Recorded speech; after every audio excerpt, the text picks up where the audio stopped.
Bueno, en este video voy a comentar como algunos conceptos que aprendí durante todo el programa de intervención en crisis, durante pues este corte y pues el pasado.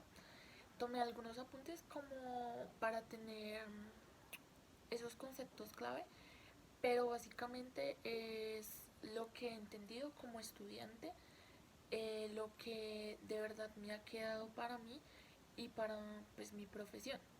Entonces, pues, como en el primer tema vimos semiología psiquiátrica, en ese vimos que era signo y síntoma. El signo me quedó como que es lo que yo observo de mi paciente, es decir, lo que yo veo en mi paciente como psicólogo y pues aquel que puede como diagnosticarlo. Es mi objetivo como psicólogo. En el caso del síntoma es todo aquello que me cuenta el paciente que él tiene, no sé, dolor de cabeza, digamos, esos síntomas que el paciente siente eh, alrededor como de todo lo que él vive, pero un poco más coloquial, todo lo que nos cuenta. Según pues lo que hemos aprendido, el signo y el síntoma hacen un cuadro clínico. Bueno, a raíz de esto también surgen algunos conceptos que me quedaron como grabados y como que los aprendí. Que el primero era cormovilidad. Entonces la cormovilidad era cuando se tenía, digamos, una más de una enfermedad al mismo tiempo. Recuerdo mucho que la profesora en esa clase dijo que era como, no sé, tener COVID y, por ejemplo, varicela a la vez, ¿sí? Entonces eso era como esa cormovilidad.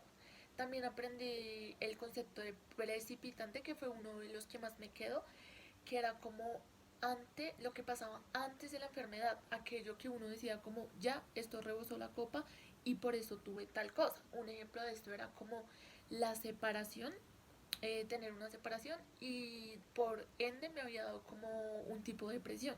Entonces esto era lo que rebosaba completamente la copa. Habían conceptos que también fueron como de mi agrado y pues siento que por eso también quedaron, como el imaginario social, que era lo que nos contaba la gente y que a partir de eso era lo que imaginábamos de lo que nos contaban. Entonces, por ejemplo, cuando decían, no, es que los psicólogos son para los locos, eso era lo que decía la gente y nosotros imaginábamos que era así. Una de las cosas más importantes fue aquel del examen mental. Entonces tenía que ver todo esto con el porte y la actitud, que era cómo iba vestido el paciente, cómo se sentaba, todo, de pronto todas estas maniobras eh, independientes, digamos, a su vestuario. También había pues otro como momento importante del examen mental y era la conciencia, entonces teníamos que mirar como ese grado de lucidez, la atención que mostraba el paciente. Otra importante era la orientación. Entonces en la orientación era muy enfocado al tiempo y el espacio, que era autopsíquicamente y alopsíquicamente. Autopsíquicamente era como verme a mí, identificarme como persona y asimismo como que observar todo aquello que me percibía a mí, entonces digamos cómo me llamaba, cuando era mi fecha de nacimiento, todo eso teníamos que tenerlo en cuenta. También miramos como la sensopercepción, entonces decía que era todo lo que tenía que ver con los sentidos. Y esta en sí se miraba como para observar que no había ningún tipo de daño, que no habían alucinaciones, que no había, digamos, algún tipo de cosa que él veía y que de pronto yo no, que eso ya se convertía en una alucinación. Además de eso también evaluaba la memoria, que era como preguntas como cómo llegaste, qué comiste ayer, mirar como ese repertorio de memoria hasta dónde estaba correcto y hasta dónde no. Si estaba correcto, pues se suponía que tendría que acordarme qué comí ayer, qué desayuné, cómo llegué, qué llegué, con quién llegué, ese tipo de cosas. Además de esto, pues también aprendí como lo que era la inteligencia. Entonces decía que en la inteligencia básicamente siempre se hacían como esas pruebas y que básicamente siempre se usaba para niños. Entonces se hacían como esas pruebas de inteligencia para observar el coeficiente intelectual. Una de las más importantes era el afecto. Entonces en el afecto mirábamos cómo se había sentido el paciente, con qué estado de ánimo se identificaba él, no, que tengo tristeza, no, que estoy muy feliz, ese tipo de cosas. Si ha tenido de pronto problemas de sueño, si ha tenido problemas de alimentación y sobre todo observar la frecuencia. Recuerdo mucho que era importante observar la frecuencia con la que pasaban estas cosas pues a lo largo del examen mental. O sea, si había algún episodio, con cuánta frecuencia pasaba, si no sé, veía alucinaciones o tenía algún tipo de alucinación, cada cuánto pasaba, con qué frecuencia pasaba. Eso era como una de las cosas más importantes que habíamos pues visto en el examen mental. Ya en cuanto a las exposiciones, pues bueno, más que las exposiciones, como lo que nos explicaba alguna vez la profesora, era como lo de los primeros auxilios. Entonces, lo más importante de los primeros auxilios era saber ser y saber estar. Entonces, en esto lo que importaba principalmente era el contacto y la interacción. Era lo más importante, porque se podría usar, digamos, diferentes técnicas, diferentes modelos muy simples, pero lo más importante era tener como esa interacción correcta y ese contacto que hiciera que esta intervención pues fuera fructífera. Entonces, de primeros auxilios mentales, creo que lo más importante era el saber ser y el saber estar. Luego de esto miramos pues el enfoque multimodal. Entonces, este enfoque multimodal decía como que todos somos seres biológicos.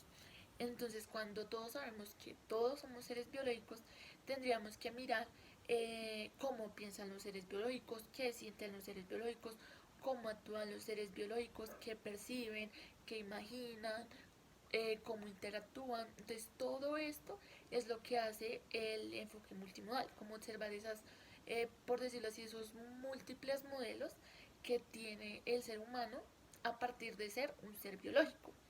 Entonces, una de las más importantes técnicas de este enfoque era que también se podría usar con parejas.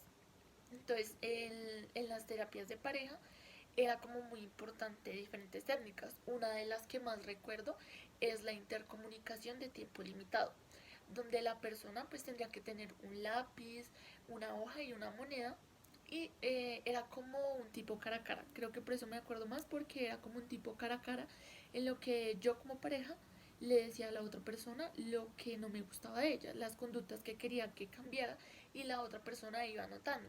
Tenía 5 minutos para defenderse. Entonces eso era como una técnica en la que uno podría hacer y decir como lo que en realidad sentía. Y la moneda pues era usada para ver quién iniciaba de primeras.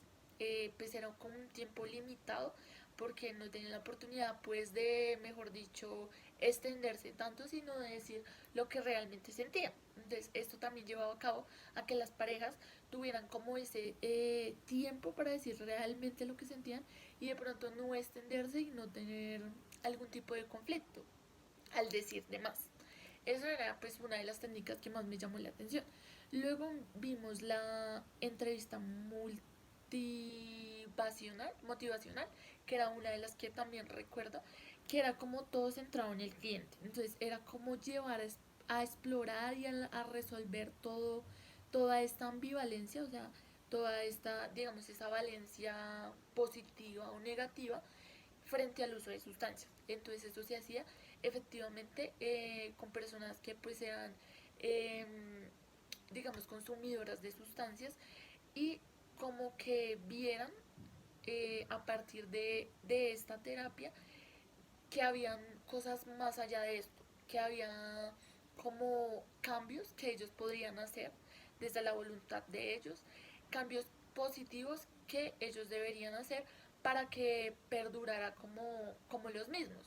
Entonces toda esa decisión que debía tomar de pronto el cliente, explorando, resolviendo preguntas, para como reconocer si realmente esto tenía algo positivo o algo negativo en su vida, pero todo era a partir de la voluntad del cliente y de la exploración que éste hacía. Y por último, pues recuerdo que la última clase vimos intervención en crisis, entonces recuerdo mucho que lo más importante era la empatía. En intervención en crisis, la empatía y la actitud, como ya lo dije en primeros auxilios, pues era como el saber ser y estar a partir del contacto y la interacción que se tenga con la persona. Entonces, por lo general se daban como esos mensajes tranquilizadores y como saber qué está ocurriendo en la situación. A partir de eso, pues también como al saber el problema se pueden dar posibles soluciones. Pero entonces era como el manejo de esa intervención, de esa crisis, a partir de diferentes modelos, no de uno en sí, sino de diferentes modelos que resultaban simples para el momento en el que se estuviera.